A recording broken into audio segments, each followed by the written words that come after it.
and welcome to 5 Minutes With by Climate Week NYC, bringing you a series of bite-sized interviews with some of the key people, organisations and businesses ahead of Climate Week NYC this September. Today I'm talking with L'Oréal and delighted to be here with Christophe Babule, Executive Vice President, Chief Financial Officer of L'Oréal. L'Oréal has devoted itself to beauty for over 100 years. With its unique international portfolio of 36 diverse and complementary brands, the group generated sales amounting to 28 billion euros in 2020 and employs 88,000 people worldwide. L'Oréal sets out ambitious sustainable development goals across the group for 2030 and aims to empower its ecosystem for a more inclusive and sustainable society. Good morning, Christophe. Great to be with you, and I think we can start the clock. So speaking personally, how did you get involved in the sustainable development side of your organization, and what's that journey been like for you? Okay, good morning, Ellen.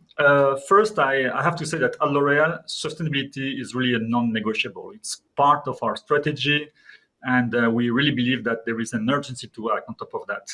And second, it's a personal belief as well, and I strongly believe that finance teams can play a critical role in achieving our sustainable goals. You know, sustainability is also fully embedded in our transformation plans. And third, on top of being a true corporate responsibility, I also believe that sustainability is also a major value creation driver. And you know, as a CFO of this company, I focus on the value creation. And there are several sources of value creation, our brands, of course, our research, our data. But sustainability is definitely one key source of value creation. Great, and I think it would be really good to talk more about that from a finance point of view. I think people will be really interested because that's not where every company has it, and it's really great to hear. Can you say a bit more about that finance-specific role and what your plans are for the future? Well, you know, we have a program at L'Oréal called L'Oréal for the Future with very ambitious commitments in terms of sustainability for 2030. And finance has to be a true catalyst, and if possible, why not also an accelerator to build this business model, which is, of course, profitable and sustainable at the same time. So for that, we have created a new position, the position of the Chief Sustainable Finance Officer, that is helping me to accelerate our roadmap. So it's about, of course, planning our resources, both on human and financial. It's also investing. You know, we have, through our venture capital fund, investing in some companies that are helping our transformation towards more sustainability. But also, we put 100 million euros, you know, in impact investing. It's about helping also the decision making. So integrate the cost of our environment into the decision making. And I should mention also financing, because we are developing new financial tools with external financial partners to help also our suppliers to accelerate their own transition. That's great. And our theme for this Climate Week NYC is getting it done.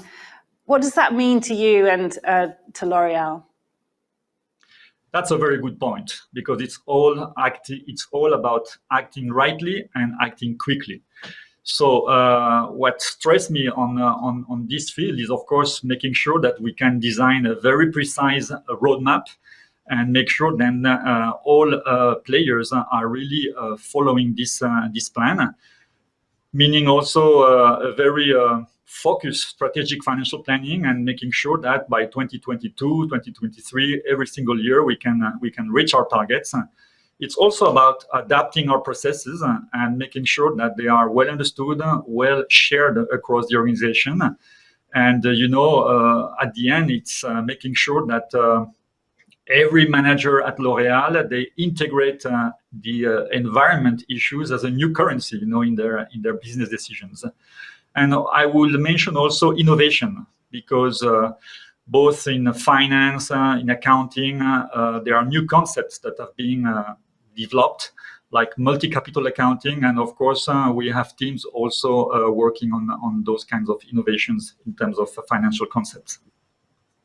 That's great. And yeah, a lot of what we're talking about this week is like great that you've got these long-term plans, but tell us about 2022, tell us about 2023, and hearing you talk about that is fantastic. And my last question is just about how you work with other organizations. We're hearing there about L'Oréal itself, but can you tell us just a bit about how you're collaborating with others as part of your work on climate action? That's a very good question, because actually the challenge is so huge that we cannot achieve everything by ourselves. So, for example, we work with academics and join forces on some topics. We've been creating a group with PricewaterhouseCoopers and also Danone as a bigger corporate to work on multi-capital accounting. We have, of course, the non-government organizations that are helping us also in designing our programs. And I strongly believe that not only our suppliers, but why not other big corporates, even if they are competitors, we have to join forces to make it happen. That's very important. There is a huge challenge. And, it's urgent to act. We have 10 years, to make the carbon emissions on the right track. So there is no plan B. And I think it's time now to shake hands and work together. Fantastic. Well, it's great to hear. And also, amazing job on the timing. We've done exactly 5 minutes, so really good to hear from you. And there's another chance to hear from L'Oréal. It's during the Climate Week NYC opening ceremony on Monday, September the 20th at 10 a.m. Eastern Time. Nicholas Hieronymus, CEO of L'Oréal Group, will be giving a keynote address, and Alexandra Polt, the Corporate Responsibility Officer at L'Oréal and Executive VP for the Fondation L'Oréal, will join other thought leaders to discuss how can corporate action be accelerated and amplified in 2022. So again, that's Monday the 20th of September at 10 a.m. Eastern Time. And you can find details about that event as well as the full Climate Week NYC program running from September the 20th to the 26th on our website and via the link below. And we look forward to seeing all of you there.